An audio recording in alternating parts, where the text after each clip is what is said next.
ईंट पत्थरों से ही आश्रम नहीं, आश्रमों में आने वाले लोगों को भोजन मिले, प्रसाद मिले, आवास मिले, उन्हें भोजन की व्यवस्था हो। जब आप कह रहे थे कि मैं एक ऐसी जगह से आया हूं जहां कोई पूछा ही नहीं गया, सब तरह के हैं जन, सब तरह के लोग हैं, हो सकता है, हम नहीं विरोध कर सकते इस बात को। मैंने भी बहुत जगह इस दुनिया की देखी है, अच्छी अच्छी जगहों को देखा है, अंदर तक घुसने नहीं देते। दिल्ली के अंदर ये लगता है कौन सा तूफान आ गया। हाँ, अंदर कैद बैठे हैं, पता नहीं बाहर आकर के कौन सी तकलीफ हो जाएगी, कौन सी दिक्कत हो जाएगी।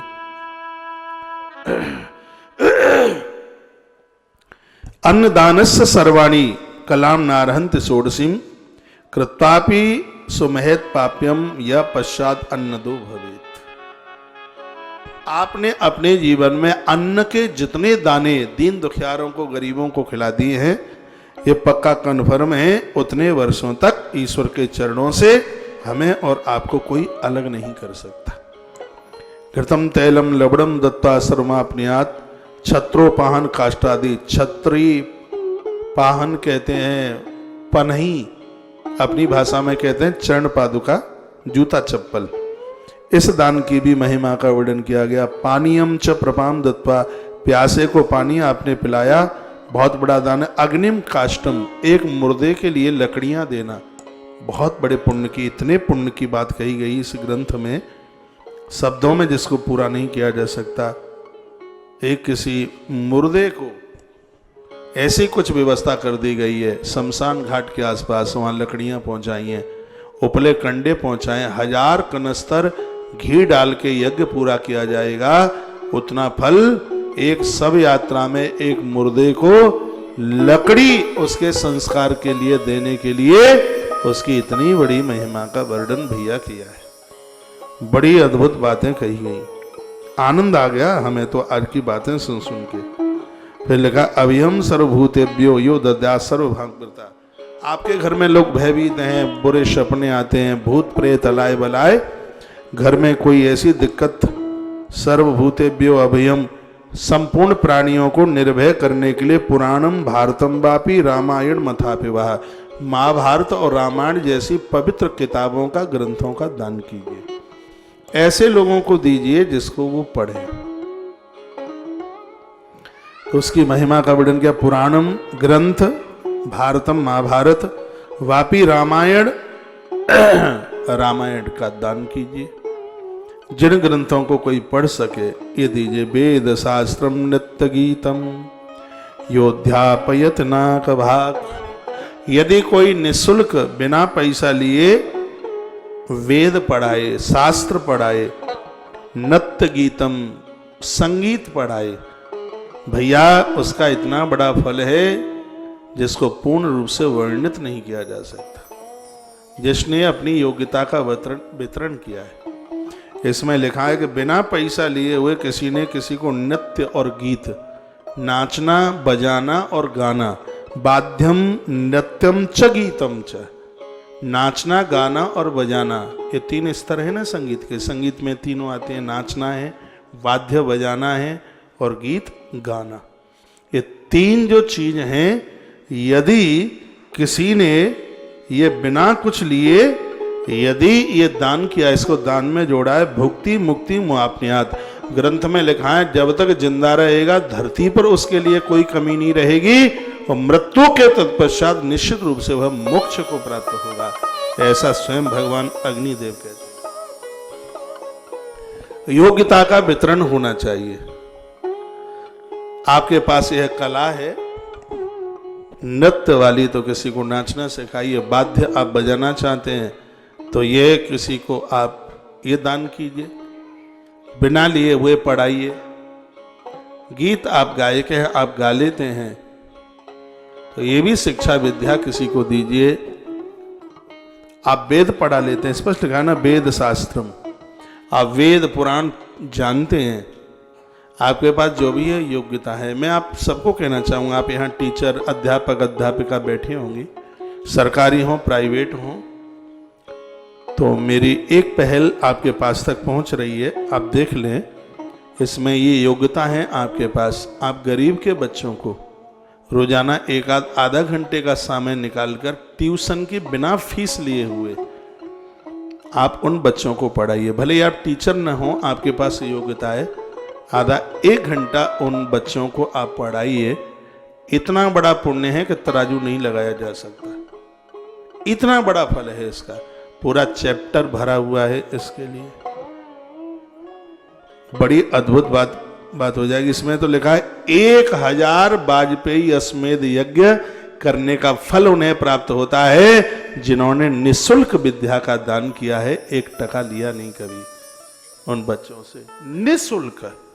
इसमें लिखा है सहस्रम वाजपेयी, 1000 वाजपेयी यज्ञ और अश्वमेध यज्ञ का पुण्य तत्काल प्राप्त होता है बिना लिए हुए जिन्होंने ये विद्या का दान किया। कौन कौन सी विद्या, वो सब इसमें लिखा है। और सुन लीजिए क्या लिखा है। वृत्तिम दधानुपाध्याये छात्राणाम भोजनादिकम किम दत्तम भवेतेन धर्म कामादि दर्शिना। इसमें लिखा है कि ब्राह्मण को भोजन कराना बहुत शुभता की बात है, बहुत बड़ा फल है। लेकिन जो ब्राह्मण अभी छात्राणाम भोजनादिकम, जो अभी छात्र हैं, विद्या प्राप्त कर रहे हैं, एक ब्राह्मण को भोजन कराने का फल 88,000 ब्राह्मणों को भोजन कराने के बराबर है, ऐसा अग्नि पुराण में लिखा। ये तो ये ग्रंथ पढ़ें तब पता चलेगा। हम लोग बड़े बड़भागी हैं, गुरुकुल में ब्राह्मणों के बच्चे हैं, ब्राह्मण बालक हैं। जिस समय ये भोजन करने के लिए बैठते हैं, मैं अपने हृदय पर हाथ रख करके कह रहा हूं, मुझे ऐसा लगता है कि 33 करोड़ देवता तृप्त हो गए अपने आप। हर बच्चे को मैं पूछता हूँ, इनमें आधे से ज्यादा तो मेरे पास ही रहते हैं। मैं बोलता हूँ, बेटा भोजन किया कि नहीं? ये प्रसन्न चित्त से जब बोलते हैं, बड़ी खुशी होती है, बड़ा आनंद होता है। क्या सुंदर ये शब्द लिखा है। ब्राह्मण को जिमाना बहुत बड़ा पुण्य है, लेकिन वह भी ब्राह्मण जब छात्र है, छात्राणाम भोजनादिकम, जब वह छात्र है, विद्यार्थी है, उस समय उसको भोजन कराना, एक ब्राह्मण बालक को, विद्यार्थी को, एक को भोजन कराने का फल 88,000 ब्राह्मणों को जिमाने के बराबर है। कितनी बड़ी बात है, कितनी बड़ी महिमा है। विद्यार्थी संयमित जीवन है, ब्रह्मचारी संयमित जीवन, गायत्री जप करते हैं, सूर्य उपस्थान पढ़ते हैं, सूर्य को अर्घ देते हैं। इनका तो दर्शन ही त्रिदेवों का दर्शन है। हम तो सुबह मंगलवाणी के प्रोग्राम में आते हैं तो सबसे पहले तो इन्हीं का ही दर्शन होता है। तो पूरा दिन बहुत बढ़िया निकलता है, बड़ा अच्छा निकलता है। वृत्तिम दद्यात् उपाध्याय, जो किसी अध्यापक को अपनी तरफ से तनख्वाह देवे, उसको भी सैकड़ों वाजपेयी अश्वमेध यज्ञ करने का फल प्राप्ति की बात कही। आप किसी टीचर को अपनी तरफ से तनख्वाह दे करके और बच्चों को पढ़ाने के लिए लगा दें और उन बच्चों को 1 टका ना देना पड़े, इसका बहुत बड़ा पुण्य अग्नि पुराण के अंतर्गत कहा गया कि मदत्तम भवे तन्न धर्म कामादि दर्शनः।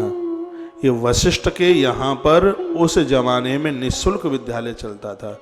याद रखिएगा, इस धरती का सबसे पहला जो गुरुकुल था वो अयोध्या में महात्मा वशिष्ठ के दरवाजे पर खोला गया था, जहाँ निःशुल्क बच्चे पढ़ते थे। सबसे पहला गुरुकुल महात्मा वशिष्ठ, जिस गुरुकुल में प्रभु राम ने अध्ययन प्राप्त किया है, अनादिकाल का था, क्योंकि तो मानस पुत्र हैं ब्रह्मा के। अवध की धरती पर गुरुदेव वशिष्ठ का स्कंद पुराण में कथा है, जब स्कंद पुराण होगा विस्तार करेंगे उसका।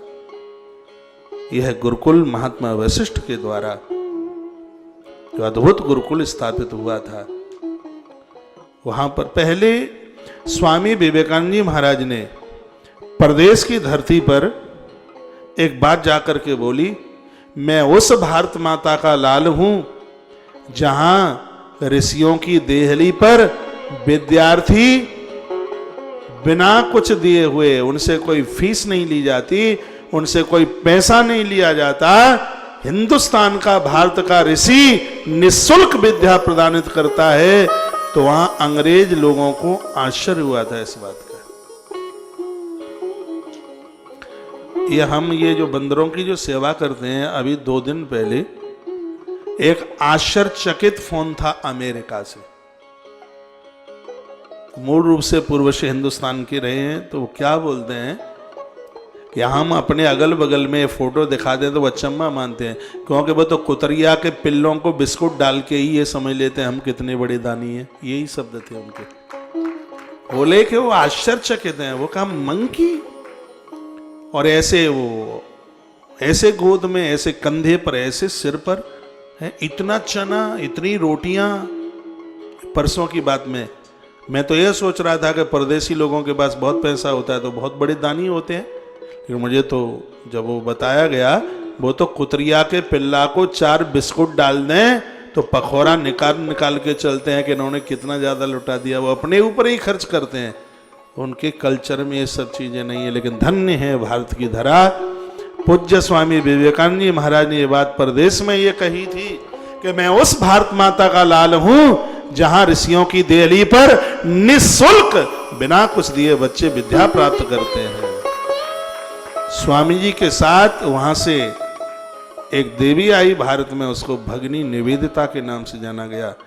उसके पास जीवन की जितनी संपदा थी उसने पूरी की पूरी शिक्षा के ऊपर खर्च कर दी। स्वामी जी का 2 के ऊपर तो बहुत ज्यादा जोर था, वो शिक्षा के ऊपर और स्वास्थ्य के ऊपर उन्होंने बहुत काम किया। आप जगह जगह आप देखेंगे बहुत बड़े बड़े अस्पताल, परमहंस रामकृष्ण जी के नाम से, उनके गुरुदेव के नाम से बहुत अस्पताल और बहुत विद्यालय, 2 के ऊपर बहुत बड़ा काम किया गया।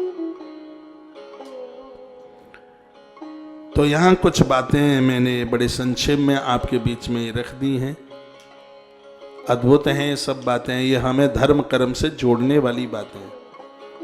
और ये सब कुछ करने से कोई धन में कमी थोड़ी आती है। पानी बाड़े नाव में, घर में बाड़े दाम, दोनों हाथ उलेची है, यही सज्जन का काम।